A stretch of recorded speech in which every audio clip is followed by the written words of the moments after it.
Good morning all students. आज हम लोग पढ़ेंगे भाई ट्रायंगल के बारे में। किसके बारे में पढ़ेंगे?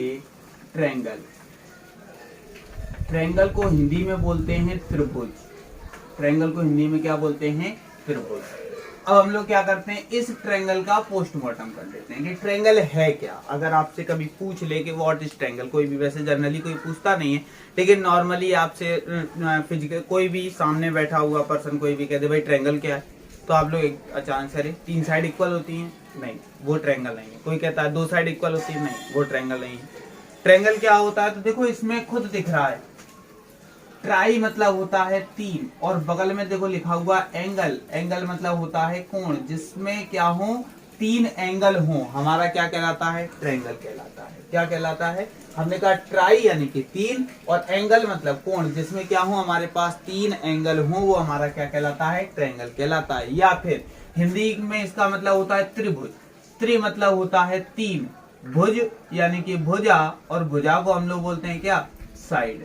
यानी कि क्या हो, जिसमें तीन साइडें हों और तीन एंगल हों, उसको हम लोग क्या बोलते हैं? ट्रायंगल। एक और चीज याद रखोगे कि तीनों एंगलों का सम, यानी कि अगर तीनों एंगलों को हम जोड़ें तो जोड़ने पर कितना आता है? 180 डिग्री। क्या होगा? ट्रायंगल के तीनों एंगलों का जो सम होता है वो हमारे पास कितना होता है? 180 डिग्री। सबसे पहले हम लोग ट्रायंगल की बात करें तो ट्रायंगल में हमने बताया हमारे पास तीन साइडें होती हैं और तीन एंगल होते हैं। अगर हम लोग क्या करते हैं, एंगलों का सम करते हैं, तो सम करते टाइम हमारे पास कितना मिल जाता है? 180 डिग्री मिल जाता है। वो हमारा क्या कहलाता है भाई? ट्रायंगल कहलाता है। अब अगर हम लोग ट्रायंगल की टाइप्स की बात करेंगे तो हम लोग टाइप पर आते हैं। सबसे पहले बात करते हैं इक्विलैटरल ट्रायंगल। तो इक्विलैटरल को हिंदी में बोलते हैं समबाहु। क्या बोलेंगे? समबाहु त्रिभुज। क्या बोला जाएगा? समबाहु त्रिभुज। यानी कि इक्विलैटरल तो आप लोग खुद समझ गए, इक्वी यानी कि जिसकी क्या हो, साइड्स इक्वल हो। या फिर यहां हिंदी में देखें, सम मतलब होता है समान, और बाहु मतलब हो गया भुजा, और भुजा का मतलब हमने बताया था साइड। ठीक है, यानी कि ऐसा ट्रायंगल जिसकी क्या हो, सभी साइडें क्या हो, इक्वल हो। याद रखेंगे। तो हमने कहा ये हमारे पास इक्विलैटरल ट्रायंगल है, हमने नाम दे दिया ए बी सी। तो हम यहाँ पे कहेंगे इक्विलैटरल ट्रायंगल, अगर उसने नाम दे दिया तो इसका मतलब है कि ये वाली साइड, ये वाली साइड और ये वाली साइड सभी आपस में क्या होंगी? इक्वल होंगी। इक्विलैटरल ट्रायंगल की अगर बात करता है तो इक्विलैटरल ट्रायंगल क्या है, तो याद देंगे, ध्यान रखेंगे। इक्विलैटरल ट्रायंगल हमारे पास होता क्या है? जिसकी तीनों साइडें क्या होती हैं? सेम हो। यानी कि अगर हम कह दें कि ये 5 सेंटीमीटर है तो ये भी 5 होगी और ये भी क्या होगी? 5 होगी। ये हमारे इक्विलैटरल ट्रायंगल कहलाता है। फिर उसके बाद जो इसके एंगल होंगे वो भी आपस में क्या रहे होंगे? इक्वल रहे होंगे। जो इसके एंगल होंगे वो आपस में क्या होंगे? इक्वल होंगे। यानी कि अगर हमने बात कर दी ये 60 है तो ये भी 60 होगा और ये भी क्या होगा? 60 होगा। तो अगर हमने बताया था तीनों एंगलों का सम करते हैं, तो तुम लोग खुद सम करके देखो, 60 प्लस 60 प्लस 60, तो तीनों एंगलों को अगर ऐड करते हैं तो हमारे पास कितना आ जाएगा? 180 डिग्री। तो इससे हमें ये पता चला कि इक्विलैटरल ट्रायंगल होता क्या है। तो इक्विलैटरल ट्रायंगल में भी तीन साइडें होती हैं, लेकिन तीनों साइडें इक्वल होती हैं, और तीनों साइडों से बनने वाले एंगलों का जो सम होता है वो कितना होता है? 180 डिग्री। फिर बात करते हैं सेकंड नंबर पे। ये हमने फर्स्ट नंबर पढ़ा। सेकंड नंबर बात करेंगे आइसोस्केल ट्रायंगल की। किसकी? आइसोस्केल ट्रायंगल, जिसको हम लोग हिंदी में बोलते हैं समद्विबाहु। समद्विबाहु त्रिभुज। ठीक है, हिंदी में क्या बोलेंगे? समद्विबाहु त्रिभुज। अब थोड़ा सा ध्यान देंगे। क्या ध्यान देना है? देखो, सम मतलब हो गया समान। ठीक है, सम मतलब क्या हो गया? समान। फिर लिखा है द्वि, द्वि मतलब हो गया दो, और बाहु, बाहु मतलब हो गया भुजा। ठीक है, और भुजा का मतलब होता है साइड। कहने का मतलब है समान मतलब इक्वल टू साइड्स, यानी कि ऐसा ट्रायंगल जिसकी दो साइडें क्या हो? इक्वल हो, समद्विबाहु त्रिभुज या फिर आइसोस्केल ट्रायंगल कहलाता है। फिर से ध्यान से सुनिएगा। हमने सबसे पहले बात की समबाहु की, यानी कि इक्विलैटरल की। तो सम मतलब होता है समान, बाहु मतलब होता है भुजा, भुजा को कहते हैं साइड, जिसकी तीनों साइडें इक्वल हो उसको हम लोग कह देते हैं इक्विलैटरल ट्रायंगल या फिर समबाहु त्रिभुज। फिर उसके बाद करते हैं आइसोस्केल ट्रायंगल की। तो आइसोस्केल ट्रायंगल क्या होता है? तो याद रखेंगे, आइसोस्केल ट्रायंगल को कहते हैं समद्विबाहु त्रिभुज, यानी कि जिसकी दो साइड इक्वल हो। हम जर्नली ऐसे कह सकते हैं, जैसे हमने ये ट्रायंगल बनाया तो हमने कह दिया हो सकता है ये दोनों साइडें इक्वल हो, नाम दे दीजिए एक्स वाई जेड। तो इसमें क्या होगा, एक्स जेड जो होगा इक्वल होगा वाई जेड के, या हो सकता है ये दोनों साइडें इक्वल हो ये अनइक्वल हो, कोई भी दो साइडें क्या होंगी, इक्वल होंगी, वो हमारा क्या कहलाएगा, समद्विबाहु त्रिभुज यानी कि आइसोस्केल ट्रायंगल। और लेकिन एंगलों का अगर सम देखा जाए तो सम 180 ही होगा, लेकिन अगर दो साइडें इक्वल हैं तो उनसे बनने वाले जो एंगल होंगे वो भी इक्वल होंगे। जैसे हमने अगर कह दिया ये 70 है तो ये भी 70 होगा और ये हमारे पास 40 होगा, यानी कि जो दो एंगल इक्वल होंगी उनसे बनने वाले दोनों एंगल भी ऑटोमेटिक क्या होंगे, इक्वल होंगे। तो हम लोग इक्विलेटरल ट्रायंगल समझ गए, आइसोस्केल ट्रायंगल समझ गए। अब हम लोग बात करते हैं राइट एंगल ट्रायंगल की। ठीक है, आगे ध्यान देंगे। देखिए राइट एंगल ट्रायंगल क्या होगा, तो उसका फिगर भी माइंड में रखना है। तो राइट एंगल ट्रायंगल का मतलब ही होता है कि एक एंगल जो होगा वो हमारे पास 90 डिग्री का होगा। राइट एंगल ट्रायंगल का मतलब जो एक एंगल होगा वो 90 होगा, अदर कोई भी हो सकते हैं। इसका नाम हमने दे दिया ए बी सी। इसके लिए थ्योरम भी याद रखनी है जिसको कि पाइथागोरस थ्योरम के नाम से नाम दिया गया।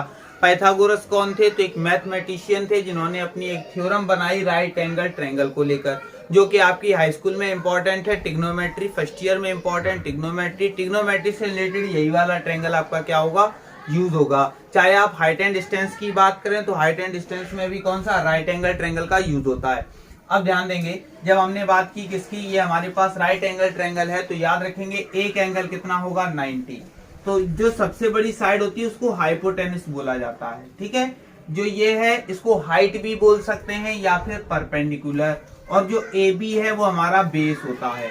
तो इसको लेकर एक थ्योरम बनाई गई जिसको कहा गया H square is equal to P square plus का बी स्क्वायर, यानी कि अगर इसका कोई पूछे तो सबसे बड़ी वाली साइड का स्क्वायर अदर दो साइड के स्क्वायर के सम के इक्वल होता है। इतनी बात समझ में आ गई। इसके बाद देखेंगे आगे। अब हम लोग बात करते हैं एरिया की। तो सबसे पहले हमने पढ़ा था इक्विलेटरल ट्रायंगल, तो ध्यान देंगे एरिया ऑफ इक्विलेटरल ट्रायंगल यानी कि समबाहु त्रिभुज का क्षेत्रफल। ठीक है, फार्मूला याद रखेंगे, होता क्या है, √3/4 ए स्क्वायर। ठीक है, यहां पर जो ए होती है वो हमारी साइड ऑफ ट्रायंगल है। इतनी बात समझ में आ गई। सबसे पहले हमने बात की एरिया ऑफ इक्विलेटरल ट्रायंगल की, तो एरिया ऑफ इक्विलेटरल ट्रायंगल का फार्मूला क्या होता है भाई, तो एरिया ऑफ इक्विलेटरल ट्रायंगल की बात करें यानी कि हिंदी में बोल सकते हैं समबाहु त्रिभुज का क्षेत्रफल, तो फार्मूला होता है √3/4 ए स्क्वायर। जहां पर जो ए होती है उसको हम लोग साइड ऑफ ट्रायंगल यानी कि त्रिभुज की भुजा कहते हैं। फिर बात करते हैं एरिया ऑफ, सेकंड नंबर में पढ़ा था एरिया ऑफ आइसोस्केल ट्रायंगल। ठीक, यानी कि समद्विबाहु त्रिभुज का क्षेत्रफल। ठीक है, समद्विबाहु त्रिभुज का क्षेत्रफल। तो फार्मूला याद रखेंगे, क्या होता है, b/4 रूट के अंदर 4a square minus B square. अब यहाँ पे a और b क्या है, तो a जो होगी वो इक्वल साइड होगी, a जो होगी वो क्या है, इक्वल साइड, और जो b है वो हमारा बेस है। कहने का मतलब ये है, ध्यान दीजिएगा, जैसे हमने क्या किया, एक ट्रायंगल बनाया, हमने कह दिया ये और ये दोनों इक्वल हैं, ये अनइक्वल है, तो हमने कह दिया ये इसका क्या है, बेस है। इक्वल वाली ए और ए कहलाएंगे। तो हमने वही बात की है कि इक्वल साइड हमारी ए है, बेस हमारे पास क्या है, बी है। अब हम लोग बात करते हैं एरिया ऑफ राइट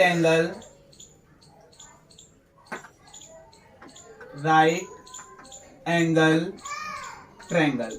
ठीक है, यानी कि समलंब त्रिभुज का क्षेत्रफल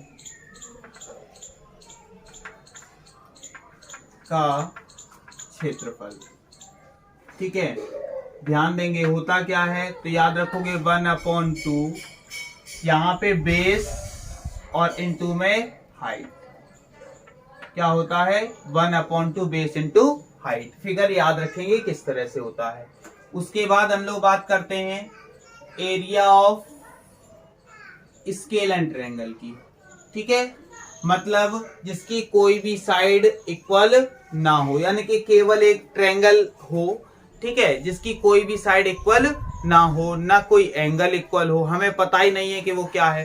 तो अगर area of scale and triangle या फिर हेरोन्स फार्मूले के नाम से भी उसको जाना जाता है। किस नाम से? Heron's formula. ठीक है, किस नाम से जाना जाएगा? Heron's formula. ठीक है, होता क्या है, रूट के अंदर एस माइनस ए, एस माइनस बी और एस माइनस सी। जो एस होता है वो क्या होता है, तो होता है A plus B plus C upon 2। A B C क्या है, तो ए बी सी ट्रायंगल की साइड है, तीनों ट्रायंगल की साइड को ऐड करें अपॉन में 2, तो वो हमारा क्या आ जाता है, हेरोन्स फार्मूला का ये होता है एस। ठीक है, अब बात करते हैं पेरीमीटर की। किसकी बात करते हैं? Perimeter of triangle. कोई भी ट्रायंगल हो, पेरीमीटर इसको बोलते हैं परिमाप, यानी कि त्रिभुज का परिमाप। त्रिभुज का परिमाप, इसका फार्मूला क्या होता है? तो इसका फार्मूला होता है sum of all side. Sum of all side, यानी कि 3 साइडें होती हैं, तो पहली साइड ए, दूसरी साइड बी, तीसरी साइड सी। तो हमारे पास ये फार्मूला हो गया सम ऑफ ऑल साइड। अब आप लोग बुक में देखेंगे तो बुक में इक्विलेटरल ट्रायंगल के पेरीमीटर का अलग फार्मूला होता है, आइसोस्केल का अलग होता है, राइट एंगल ट्रायंगल का अलग। तो अलग कुछ भी नहीं है। ठीक है, करना क्या, देखो इक्विलेटरल ट्रायंगल में क्या होता है, तीनों साइड ए होती हैं, तो आप लोग क्या करेंगे, ए हो गया, बी भी ए होती है, सी ए होती है, तो देखा 3a आ जाता है। ठीक है, फार्मूला यहीं से बनेगा। फिर जैसे हम लोग बात कर लें आइसोस्केल में क्या होता है, 2 साइड इक्वल होती हैं। 2 साइड का मतलब हो गया कि ए बी और सी भी ए हो गई, तो हमारे पास फार्मूला हो जाता है 2a प्लस बी। ये कैसे होता है वो अभी हम लोग क्वेश्चन में समझेंगे। फिर उसके बाद बात करते हैं एरिया ऑफ पैरेललोग्राम की। एरिया ऑफ पैरेललोग्राम यानी कि समांतर चतुर्भुज, समांतर चतुर्भुज का क्षेत्रफल। ये क्या होता है भाई, ये याद रखेंगे सीधे सीधे। होता क्या है, बेस इनटू में हाइट। क्या होता है, बेस इनटू हाइट। देखो दोनों में अंतर है, यहाँ पे 1/2 बेस इनटू हाइट और यहाँ केवल और केवल क्या है, बेस इनटू हाइट। तो दोनों में डिफरेंस है, उस डिफरेंस को हमें बनाए रखना है। फिर बात करते हैं एरिया ऑफ ट्रेपेजियम की। ठीक, एरिया ऑफ ट्रेपेजियम ऐसा होता है। ठीक है, यानी कि समलंब चतुर्भुज का क्षेत्रफल। क्या हो जाएगा भाई, उसका फार्मूला होता है 1/2 सम ऑफ पैरेलल साइड और इनटू में होता है हाइट। ठीक है, सम ऑफ पैरेलल साइड और इनटू में क्या होता है, हाइट। अब ध्यान देंगे, आपके पास बचा एरिया ऑफ रोम्बस। क्या बचा? ठीक, ये क्या होता है, तो एरिया ऑफ रोम्बस का formula 1/2 d1 into d2। d1 और d2 क्या है, इसके डायगोनल है। ठीक है, तो ये तो हमारी बात हो गई किसकी, एरिया की। अगर पेरीमीटर की बात करते हैं, अब थोड़ा सा और देख लें, area of square. Area of square यानी कि वर्ग का क्षेत्रफल, वर्ग का क्षेत्रफल। तो इसके लिए फार्मूला आप लोग जैसा यूज करना चाहें आप लोग यूज करते हैं। अगर साइड इनटू साइड तब भी ठीक है, या फिर साइड का स्क्वायर तब भी ठीक है। ठीक है, दोनों में से कोई भी यूज कर सकते हैं। फिर बात करते हैं एरिया ऑफ क्या बचा आपका, रेक्टेंगल। इसकी बात करते हैं एरिया ऑफ रेक्टेंगल की, यानी कि आयत का क्षेत्रफल। आयत का क्षेत्रफल, तो वो हमारे पास क्या होता है, 2 ब्रैकेट में एल, सॉरी केवल और केवल लेंथ और इनटू में ब्रेथ। ठीक, अब हमारे पास क्या बचा, area of circle, area of circle, इसका फार्मूला तो याद रखोगे 2 पाई आर स्क्वायर। ठीक है, अगर पेरीमीटर की बात करें तो स्क्वायर का पेरीमीटर होता है 4 इंटू साइड, ये इसका क्या है भाई, पेरीमीटर है। ठीक है, अगर रेक्टेंगल की बात करें तो इसका पेरीमीटर क्या होता है 2l प्लस बी। फिर हम लोग बात करते हैं किसका, सर्कल का, तो सर्कल का पेरीमीटर होता है 2 पाई आर। तो इतनी चीजें आप लोगों को याद रखनी है, मेंसुरेशन में भी काम आएंगी, आपके सर्कल में भी, क्योंकि अभी हम लोग सर्कल पढ़ेंगे तो सर्कल के अंदर कोई ना कोई ट्रायंगल बन रहा होगा। पहले तो हम लोग ट्रायंगल खत्म करेंगे, क्वाड्रेटल खत्म करेंगे, उसके बाद सर्कल पे आएंगे। तो ये सारे आपके क्या हो गए, फार्मूले हो गए। अब हम लोग जो स्टार्ट करेंगे वो area of triangle and quadrilateral start करेंगे, एरिया ऑफ पैरेललोग्राम पढ़ेंगे। ठीक है, उसके बाद हम लोग आएंगे सर्कल पर, जहां पे एरिया रिलेटेड टू सर्कल भी पढ़ेंगे, सबकी प्रूविंग्स पढ़ेंगे। ठीक है, प्रूविंग पे ज्यादा ध्यान देंगे, तो ट्रायंगल टॉपिक से हम लोग स्टार्ट करेंगे। ठीक है, आगे देखते हैं हम लोग बात कर रहे थे ट्रायंगल की। ठीक है, हमने कहा था सबसे पहले हम लोग ट्रायंगल स्टार्ट करेंगे, तो ट्रायंगल में अब हम लोग थोड़ी सी थ्योरम के बारे में जान लेते हैं। थ्योरम क्या है भाई, तो थ्योरम के बारे में अगर जानेंगे तो हम लोग बात करते हैं थेल्स थ्योरम की। किसकी बात करेंगे, थेल्स थ्योरम, इंपॉर्टेंट है बोर्ड एग्जाम के लिए, ध्यान देंगे। हमने कहा एबीसी को एक ट्रायंगल ले लिया और यहाँ पे क्या है, पैरेलल, यानी कि बीसी के पैरेलल हमने कह दिया डीई है। बहुत इंपॉर्टेंट थ्योरम है, ध्यान देंगे। इसका एक क्वेश्चन आपका 110% आएगा, तो इसलिए बहुत ज्यादा ध्यान देना है। हमने कहा ये जो है वो किसका वर्क कर रही है, थेल्स थ्योरम का वर्क कर रही है। और थेल्स थ्योरम में होता क्या है, तो याद रखोगे बीसी पैरेलल होती है डीई के। क्या होगी, जो ये वाली लाइन होगी ये इसके पैरेलल होगी। यहाँ पे दो ट्रायंगल वर्क करते हैं, ध्यान देना। इतना ट्रायंगल अलग कर दिया जाए और एक बड़ा वाला ट्रायंगल, तो हम कहेंगे दोनों कैसे हैं, सिमिलर ट्रायंगल हैं, पहली चीज। दूसरा भाई, सिमिलर ट्रायंगल है या फिर थेल्स थ्योरम है, तो थेल्स थ्योरम कुछ चीजों पर डिपेंड करती है। कुछ चीजों पर कैसे, ध्यान देना। जैसे हमने बात की थेल्स थ्योरम में कुछ पॉइंट याद रखेंगे। पहले हम लोग ये वाली साइड उठाते हैं तो इसमें कहेंगे एडी, क्या कहेंगे, एडी, अपॉन में यहां से यहां तक डीबी, इक्वल में सेम यही काम इधर करेंगे, एई अपॉन में ईसी।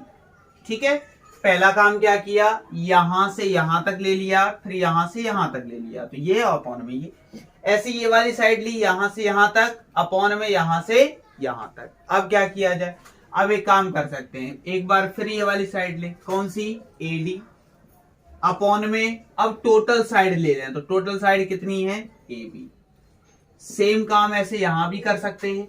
क्या करेंगे, पहले एई ले ली और अपॉन में टोटल साइड यानी कि AC ले ली। इसकी ये थ्योरम नहीं है, केवल थ्योरम के हम पॉइंट्स बता रहे हैं, थ्योरम ऑटोमेटिक हो जाएगी। तो हम लोग क्या करेंगे, सबसे पहले हमने कहा ये इतना पार्ट अपॉन में इतना पार्ट, इतना पार्ट अपॉन में इतना। उसके बाद हमने कहा ये यहां से यहां तक, फिर यहां से लेकर यहां तक। फिर हमने कहा A से लेकर E जाएंगे और A से लेकर कहां चले जाएंगे, C, वो हमने लिख दिया। लिखने के बाद फिर क्या किया जाए, तो फिर हमने कहा चलो ठीक है, एक और बचा, क्या बचा, ये। तो हम लोग कहेंगे पहले ये छोटी वाली साइड यानी कि BD और अपॉन में टोटल साइड AB, फिर इक्वल यहां ये छोटी साइड EC, ठीक है, अपॉन में बड़ी साइड AC। तो ये 3 पॉइंट हम लोग याद रखेंगे थेल्स के लिए। ये किसके लिए हैं, थेल्स के लिए। तो 3 पॉइंटों की प्रूविंग भी है, वो हम लोग आगे देखेंगे। अभी फिलहाल हम लोग इससे सम्स देखते हैं, तो ध्यान देंगे। ये 3 प्रूविंग है, कौन कौन सी हैं, तो सबसे पहले ये वाला छोटा पार्ट भाई, अपॉन में ये छोटा पार्ट, ठीक है, तो हमने यहाँ ये लिख दिया। फिर ये छोटा पार्ट अपॉन में ये छोटा पार्ट, तो हमने इसको भी लिख लिया। उसके बाद यानी कि इन दोनों का रेशियो जो होता है वो आपस में इक्वल होता है। उसके बाद हमने कहा ये छोटा पार्ट ले लें और ये पूरी डिस्टेंस ले लें, ऐसे ये छोटा पार्ट ले लें और ये पूरी डिस्टेंस ले लें, वही हमने लिया।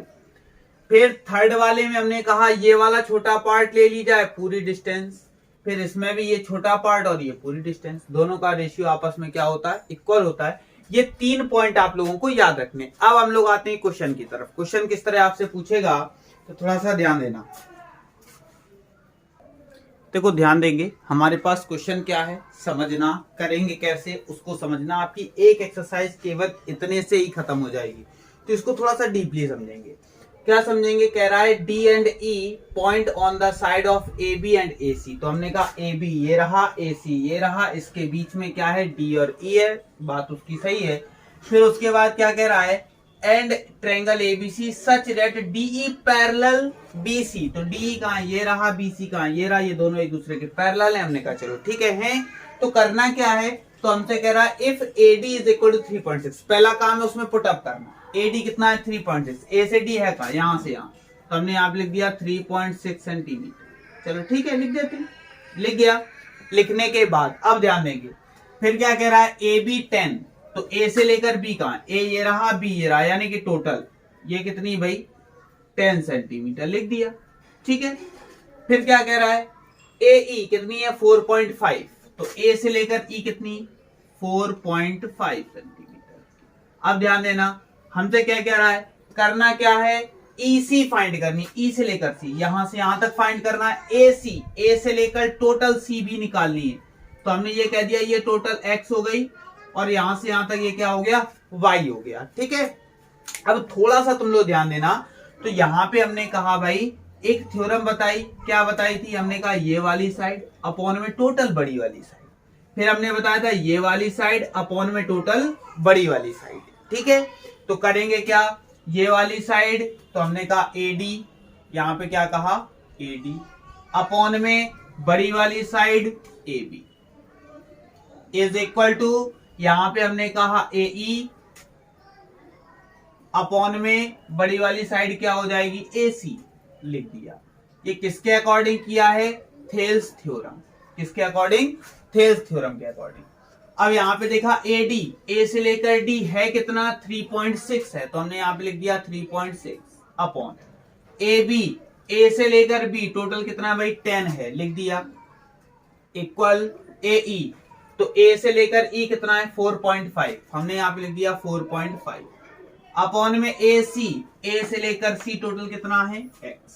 क्लियर, थोड़ा सा ध्यान देंगे, तो हमने यहां पे क्या किया, क्रॉस मल्टीप्लाई, तो x का यहां होगा तो 3.6x, 10 का यहां हुआ तो 4.5, और इनटू में कितना हो गया 10, 3.6 को नीचे भेजा, तो यहां पे हमने देखा x is equal to 4.5 into में 10 और अपॉन में 3.6।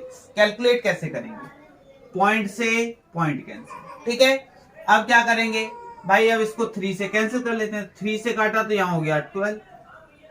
ठीक है, इसको 3 से काटेंगे, चाहे 9 से काट लें और बेटर है, 9 से काटा 9 4 जा 9 5 जा, फिर 2 से काटा 2 2 जा 4, 2 से इसको काटा 2 5 जा 10, x is equal to multiply तो 25 अपॉन 2, डिवाइड दिया तो x की वैल्यू आ गई 12.5 सेंटीमीटर, किसकी वैल्यू आ गई, x की। x कहां से कहां तक था, पूरी होल लेंथ x थी, हमें तो ये चाहिए। अब आप लोग खुद बताइए, यहां से यहां तक इसकी बात कर रहे हैं, a से लेकर c, तो यहां पे हमने लिख दिया a से लेकर c, बीच में कहीं e है तो हमने यहां पे कह दिया e, तो a से लेकर c तक टोटल हमारे पास 12 पॉइंट कितना है 5 है, और a से लेकर e हमारे पास कितना है 4.5 है। हमें कितनी चाहिए, ये वाला पार्ट चाहिए, तो आप लोग क्या करेंगे, टोटल में से इतना हटा दीजिए, ये वाला निकल आएगा, तो यहां पे हम लोग लिखेंगे EC is equal to AC minus AE, तो यहां पे हमने लिख दिया। लिखने के बाद देखा AC, तो A से लेकर C कितना है 12.5 माइनस AE कितना है, तो A से लेकर E हमारे पास 4.5, तो यहां पे हमने देखा जो EC आ गया वो 8 सेंटीमीटर आ गया। किसी को कोई दिक्कत? अब देखो इसके बाद इसी टाइप का और भी क्वेश्चन जिसमें हमसे क्या कह सकता है कि x की वैल्यूज बताइए। ठीक है, ध्यान देंगे। अब इस क्वेश्चन को ध्यान से देखेंगे। ध्यान से क्या देखना है भाई, तो हमने देखा हमारे पास ट्रायंगल है, जो चीज दी हो वो देखते चलते हैं। हमने देखा यहाँ क्या लिखा है, AD अपॉन में AB कितना है 8/7, ये रेशियो में होता है। तो हमने देखा AD, तो A से लेकर D का है, A से लेकर D ये रहा, कितना है 8। ठीक, लिख लिया। यहाँ बात कर रहा है AB की, तो A से लेकर B टोटल कितना है 7, लिख देते हैं, क्या दिक्कत। ऐसे ऐसा हो नहीं सकता लेकिन अब हमसे कह रहा है भाई ऐसा दिया गया है, थोड़ी सी चेंजमेंट कर लीजिए आप लोग, यहाँ पे 15 दिया है, ठीक है, तो यहाँ पे कितना हो जाएगा भाई 15 हो जाएगा, लिख लिया। फिर कह रहा है ए सी, ए से लेकर सी का टोटल ये होल लेंथ हमारे पास कितनी है 6.6।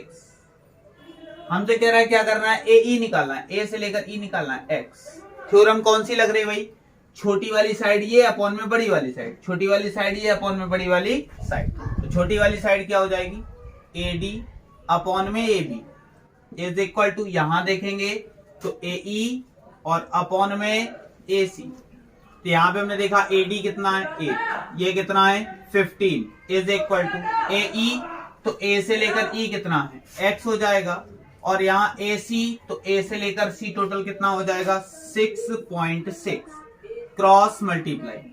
तो यहाँ पे हमने देखा x का मल्टीप्लाई यहाँ होगा तो 15x, यहाँ हो जाएगा 6.6 इंटू में 8, नीचे भेजा x is equal to 6.6 into में 8 और अपॉन में 15।